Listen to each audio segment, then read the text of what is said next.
여러분들, 이번 시간부터는 우리가 기출문제 풀이를 좀 드리도록 할게요. 2018년도에 기출문제를 주고 이제 우리가 학습을 할 건데요. 예, 그걸 기출문제 통해서 우리가 경향을 좀 알아야 될 것 같아요. 우리가 기출문제 풀이한 이유는 두 가지예요. 그 문제가 나오는 건 아니지만 반복해서 유사한 문제가 나오니까 경향을 이해하고, 그죠? 그 다음에 이제 그 문제를 숙달하는 과정을 통해서 우리가 실전에 대비할 수 있는 목적이 바로 여기에 기출문제 풀이다. 그렇게 보시면 돼요. 보통 우리 최근에 이제 기출의 유형이 경향은 이렇게 되고 있습니다. 2018년도 부분은 2018년도의 기출 6회분을 분석해 보면 그냥 그래요. 그냥 어려운 회차도 있고 보통 좀 쉬운 회차도 있고 그렇게 지금 되고 있고요. 근데 올해 2019년도 들어서는 조금씩 어려워지는 추세가 이제 반복이 되고 있어요. 그래서 올해 시험을 쳤던 걸 보면 조금 어려워요. 그러니까 우리는 약간 보수적으로 생각해가지고 합격률 같은 거를 이제 좀 유의 있게 보면서 하는데요. 우리가 기출문제를 딱 풀었을 때 어렵다 쉽다를 판단할 수 있어야 돼요. 그걸 통해서 어떻게 시험을 운영할 건지의 작전이 나와야 된다 이렇게 보시면 돼요. 처음에 기출문제 풀면 내가 원하는 점수가 안 나와요. 그건 당연한 거예요. 처음에 한번 풀어보세요. 시간도 안 되고 또 점수도 있잖아요. 안 나오고 당연하죠. 처음에 풀었을 때 한 반 정도만 맞추면 제가 볼 때는, 근데 한 50점 정도만 맞추면 어떻게 되냐면요. 그 다음에는 우리가 여기에 내가 몰라가지고 모르는 것도 있지만 알 수 있었는데 맞출 수 있었는데 틀린 것도 있거든요. 그런 어떤 에러를 어떻게 그러니까 보완할 거냐 그런 과정이라고 보시면 돼요. 그죠? 그렇게 이제 이해하시고요. 자, 76회 때 합격률이 6%대입니다. 좀 어려웠던 회차인데요. 그럼 여러분들이 그죠? 이 합격률이 낮다는 말은 합격률이 낮다는 의미는 누구 때문일까요? 우리 파트를 크게 재무회계 등 파트하고요. 파트하고 법인세 파트하고 이렇게 두 개로 나눠 본다라면 어디가 어려운 걸까요? 보통 합격이 낮다는 말. 얘가 어려운 거예요. 재무회계가 어려운 거예요. 재무회계가 꽤 어려운 문제가 되는 거죠, 그죠? 재무회계에 관계된 부분에 실경이 어렵다는 거죠. 그러면 그런 이제 반대로 얘기하면 뭐예요? 합격률이 떨어지더라도 법인세의 난이도는 어느 정도 뭡니까? 유지된다는 거 아니겠습니까? 그러니까 이제 제 개인적인 생각은 그래요. 우리가 이제 문제를 풀면 회사 구도가 두 개 있으니까 법인세부터 먼저 풀어서 어느 정도 득점을 하고 그 다음에 이 부분에서 그 다음에 효율적으로 뭡니까? 내가 아는 문제 위주로 이제 득점을 하시면 좀 좋지 않을까 이렇게 봐요. 그래서 그렇게 우리가 해야 될 것 같습니다. 자, 그 다음에 이제 여기 보면 합격률이 또 낮아지는 원인이 뭐냐면 시간이 없다는 거죠. 시간이 부족하다는 거다. 그죠?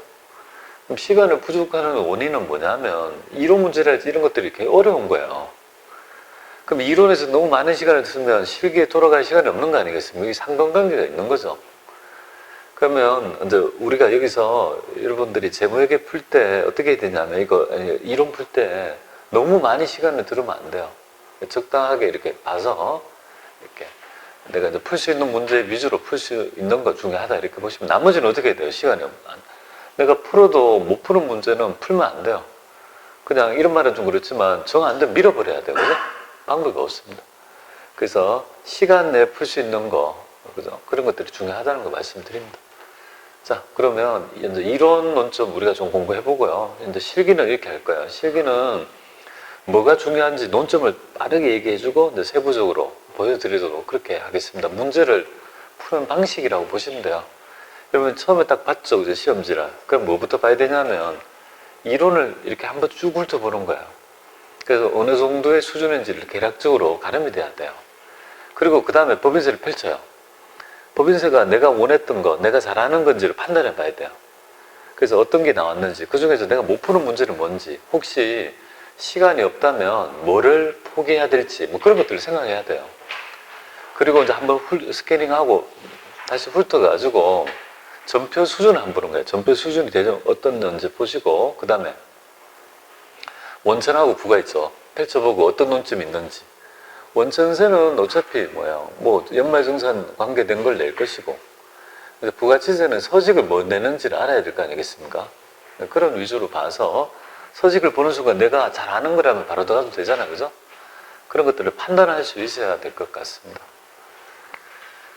자, 그래서 이제 이론에서는 최소한 15문제 중에서 몇 문제를 맞춰야 되는 11문제 정도 이상 정도 맞춰가지고 한 22점은 득점이 돼야 될 부분이 있습니다.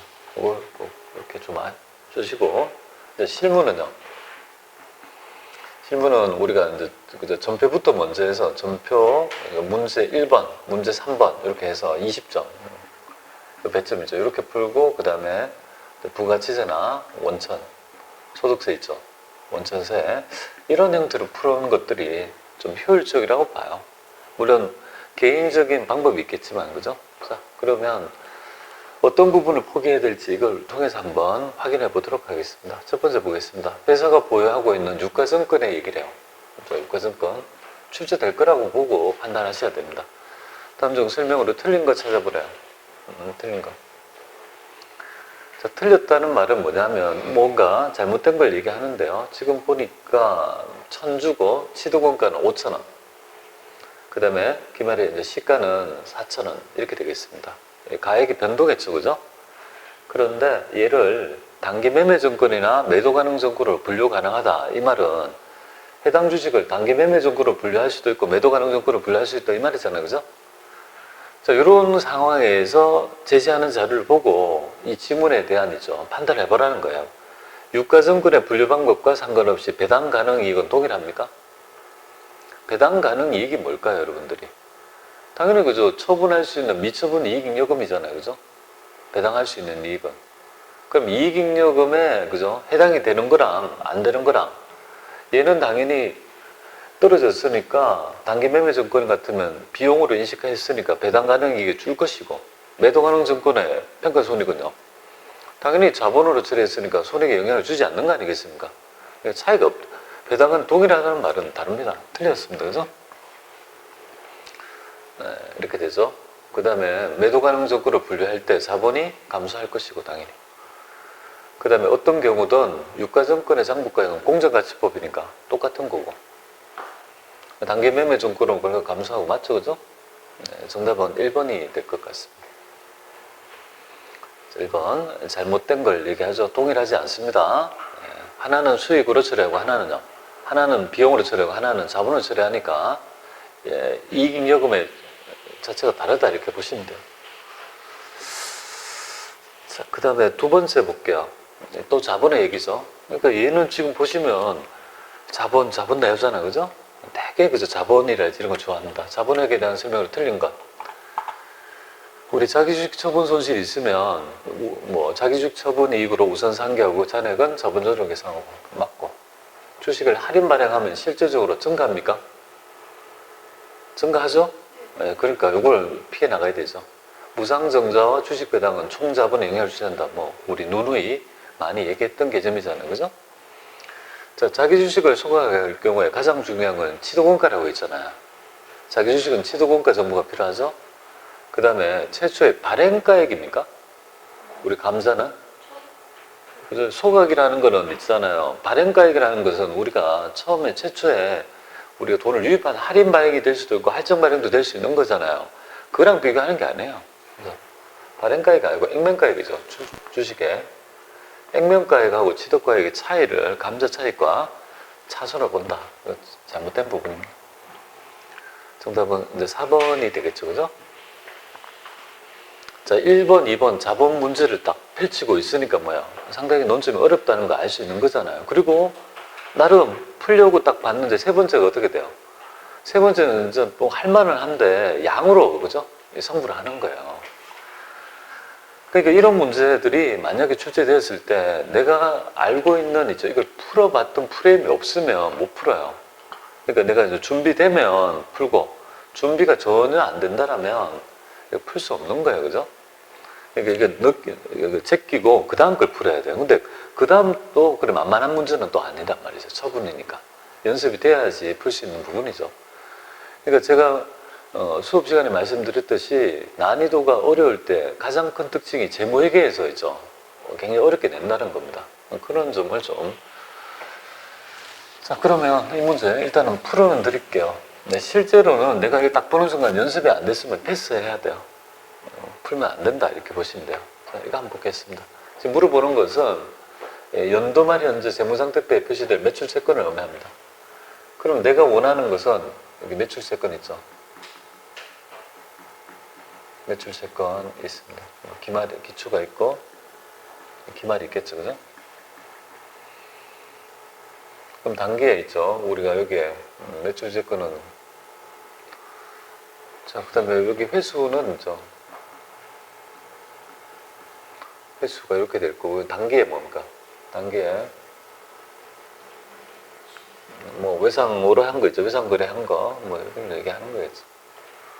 자, 지금 물어보는 거는 X를 물어보는 거예요. X를. 그럼 지금 현재 우리는 매출세건에 관한 있죠. 정보를 보고 판단해 봐야 돼요. 지금 이건 그럼 매출세건은 요거 산에 전기말 회수액 두 개가 있네요. 그럼 요거 지워 볼게요. 그럼 전기말이니까 단계 입장에서는 기초가 되니까 80이 될 것이고 매출세건 회수액은 당연히 200 이렇게 되겠습니다. 그럼 일단은 외상을 값을 A라 할까요? 그죠? 그러면 지금 이제 딱 나온 우리 이제 지문을 보고 판단해 볼 때, 아, 여기 외상값, 외상으로 거래한 있죠. 요 외상 매출금 등만 안다면 X를 구할 수 있다는 거잖아요. 그죠? 근데 다른 거는 지금 알 수가 없는 거죠. 그럼 이 외상을 도대체 A를 어디서 할 수 있냐 이거잖아요. 그죠? 그런데 보니까 갑자기 상품에 관한 있죠. 얘기가 있네요. 상품 계정을 통해서 외상 매입을 추론할 수 있냐 이 말이잖아요. 그죠? 왜 그런지 한번 보겠습니다. 상품을 보니까 상품의 기초가 있고 기말이 있고 팔린 거는 매출원가가 되겠죠. 그죠? 여기 이제 단계 순매입액이다. 그죠? 순매입액이 되겠습니다. 자, 이 정보가 있나요? 그래서 전기말 상품 재고는 70만 원. 단기 상품 매입액은 250. 그 다음에 상품 잔액은 85만 원. 이렇게 되겠습니다. 자, 이렇게 되면 결국은 뭐 320이 되나요? 320 이렇게 될 것이고. 그럼 이 금액은 얼마가 되죠? 200, 매출원가는 235만 원 이런 정보를 알 수 있습니다. 그죠? 그러면 여기 매출원가까지 해서 지금 요거를 구했죠. 그죠?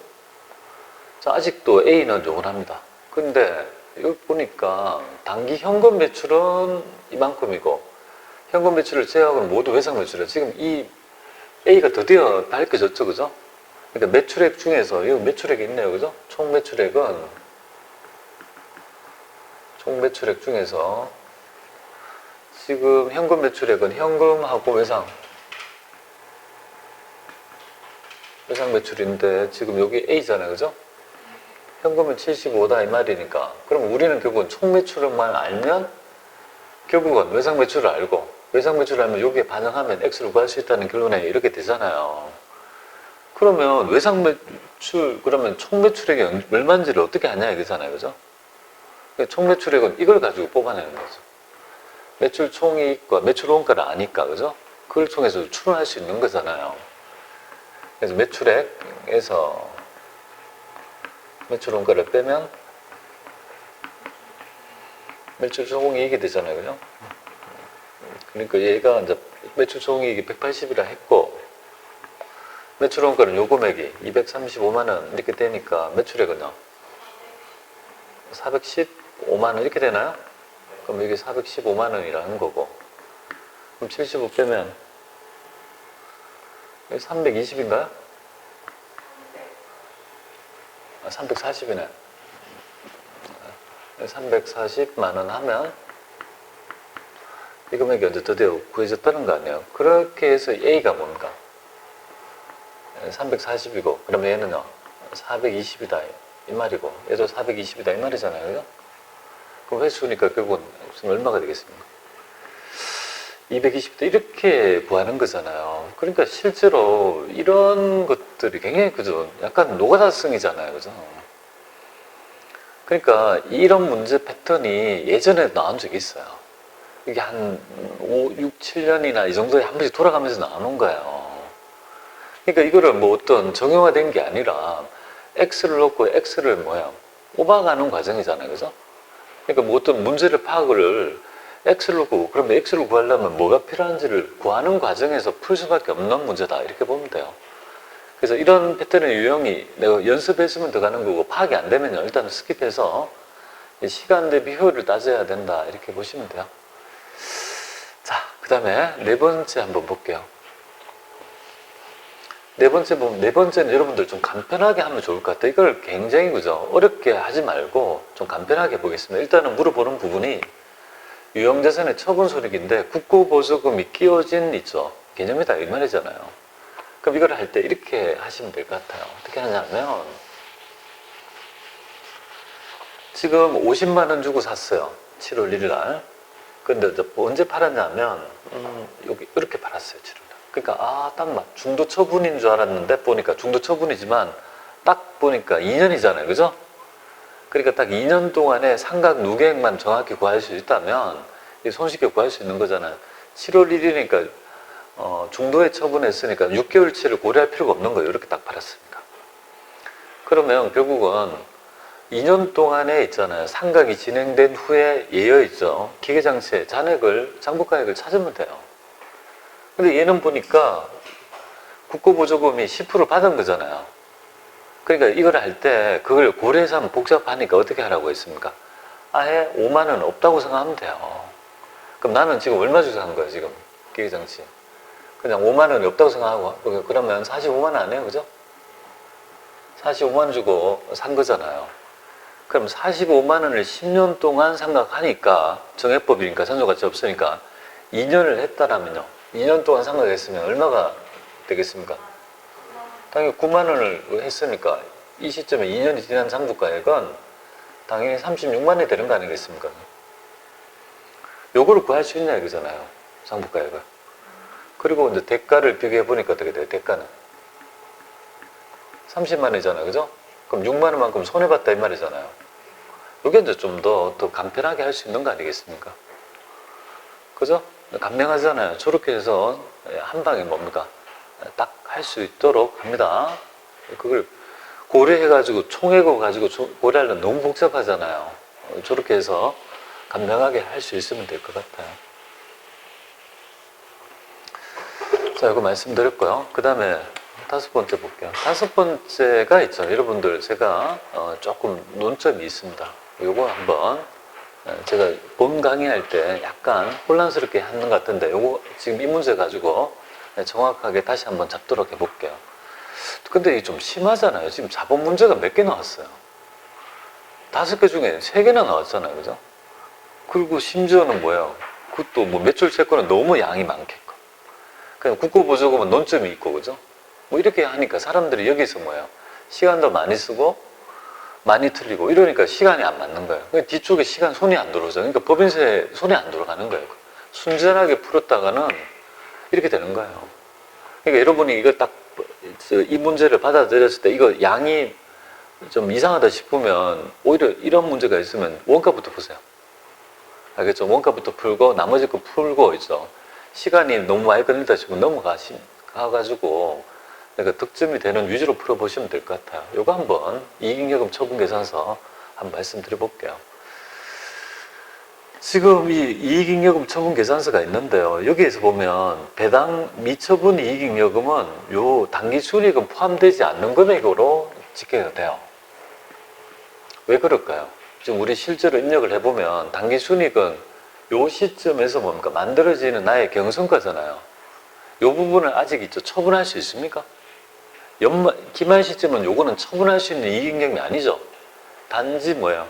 요만큼이 당기순이익이 있다는 걸 표시함으로써 그 다음 연도에 처분했을 때 처분 가능한 이익이 있다는 정도를 밝히는 거지. 요 시점에서 우리 전산을 해보면 당기순이익은 뭡니까? 포함되지 않고 요 금액이 넘어가요. 지금 이거 보세요. 여기 더해지는 거 보면 당기순이익이 안 더해져 올라가지 않습니까? 그죠? 그래서 요거는 기말 시점에는 그렇다고요. 기말 시점에서 이익잉여금 처분 계산은 5억 5천밖에 안 되는 거예요. 전표 추가를 하면, 그죠? 요거 부분에 대해서는 넘어가지 않는다고요. 요만큼이 뭡니까? 미처분 이익잉여 상태가 된다. 이렇게 보시면 돼요. 자, 그리고 여기 보시면, 얘는 보니까 사업확정 적립금이 이입했고, 그럼 이입해서 배당 가능 이익이 5억 8천이 될 것이고, 그럼 처분한 거는 1억인데, 여기 금액이 5억 8천이 되잖아요. 그죠? 근데 이익준비금은 잔액은 이렇고, 상법 규정의 최소한의 금액은 1,000만 원 되겠습니다. 그리고 잔액은 3억 원이고, 자본금은 10억이고, 5억까지 할 수 있으니까 하라는 말인데요. 그럼 이 처분이 1억 1,000 되고,